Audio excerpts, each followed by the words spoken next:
Hi guys, let's take a look at a satellite problem. I couldn't find this one in the book, so I just made it up, but it's still pretty general. So the question is, how much fuel energy does it take to launch a satellite of mass 1,000 kilograms from the surface of the Earth to a circular orbit 200 kilometers above the Earth's surface, neglecting the Earth's rotation? And then we'll figure out how much more energy does it take to get from that first orbit here to a second orbit, which is even farther away, 500 kilometers. Alright, so here's our picture. First we're going to get it from the Earth to this orbit. Alright, so we're going to use energy methods. Energy methods are good for this kind of problem because it doesn't matter how it gets there. It doesn't matter what path it takes to get to the first orbit. We just need to consider the energy of the initial and final states. So we might first want to think about whether energy is conserved, and it doesn't take us too long to figure out, well, if we're adding the energy from burning the rocket fuel, then energy is greater in the final state, so it's really not the same energy in the initial and final state. We need to add the work done by the fuel. Alright.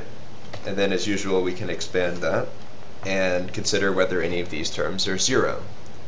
Well, it says neglect the Earth's rotation. So when it's on the Earth, it's pretty much not moving. That's a reasonable approximation because the Earth's rotation speed is pretty small compared to orbiting speeds. You can calculate that if you want. So then that initial speed should be pretty close to zero. So there we have that equation expanded, and I just used the standard minus gmm over r for the potential energy. The radius in the final state is this, so we are at distance h1 above the surface of the Earth, so it's really r1, radius of the Earth plus h1 to get here. And in the initial state, we're sitting at the radius of the Earth, so that's just RE. Now the problem here is we can't really finish the problem because we don't know what V final is.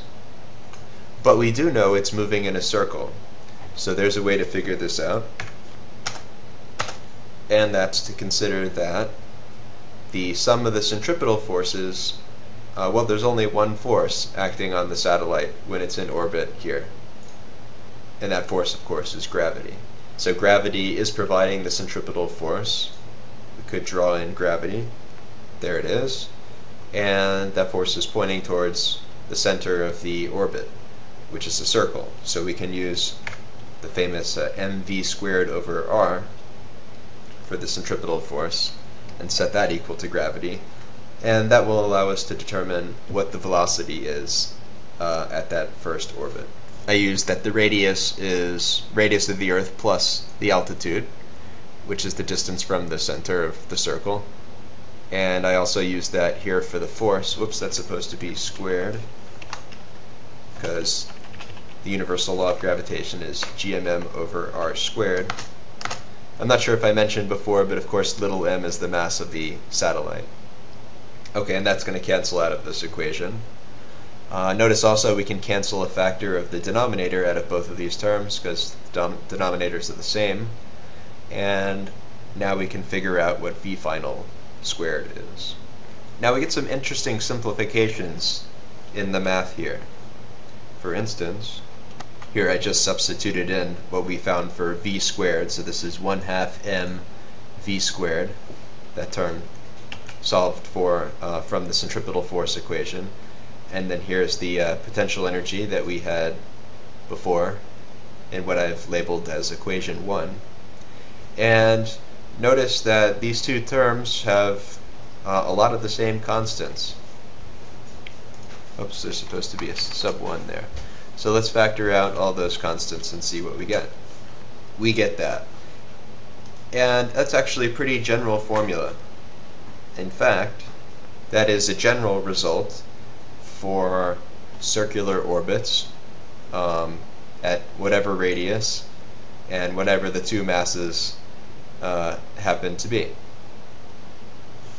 So I think that's worthy of being promoted to its own equation label. Let's make that equation number 2.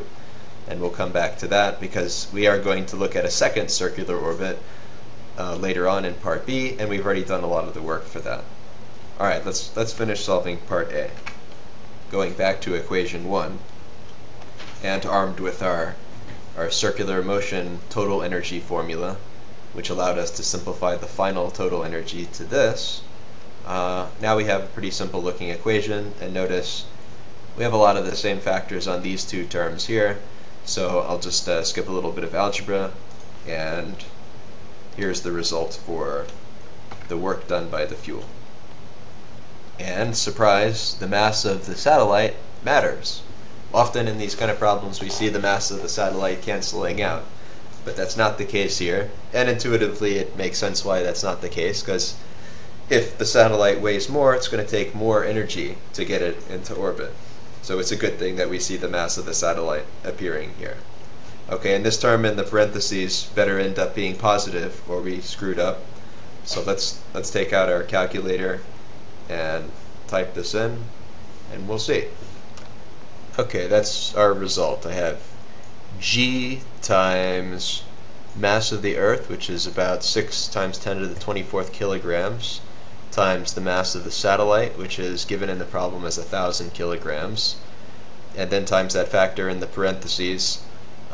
Here we have the radius of the Earth and the height above the Earth's surface, which is 200 kilometers, plus 1 over radius of the Earth. And lo and behold, we get a positive number. It's pretty big.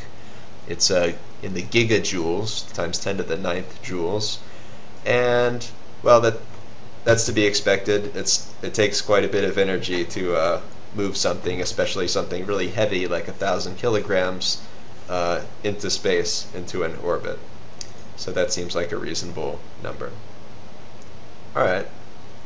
Now for B, and we can use some of the machinery that we already set up to do B pretty easily. How much additional fuel energy does it take to get from the orbit we are currently in to an orbit farther out at 500 kilometers above the Earth's surface? So now we're here, and we want to be here. Alright, let's write the energy equation again. And now using our equation 2 here, since both initial and final states are circular orbits, we can do this quite easily. And factoring out this common term here, we get this final result, and let's plug in to our calculator. Again, we should get a positive answer, so this term in the parentheses should be positive. Alright, that's our final result, and it's again in the gigajoules, which is expected based on our result from part 1. Alright, so what's the take-home message here? I think equation 2 is a pretty nice equation, but remember it only works for circular orbits, so if you're talking about an elliptical orbit, don't try to use that. Remember, it came from circular motion. It came from here, and that of course required you to be moving in a circle. Okay, but if the orbit is circular, then it's a pretty convenient way to sum the kinetic and potential energies, and then you can pretty quickly do problems using that. Alright, thanks for watching.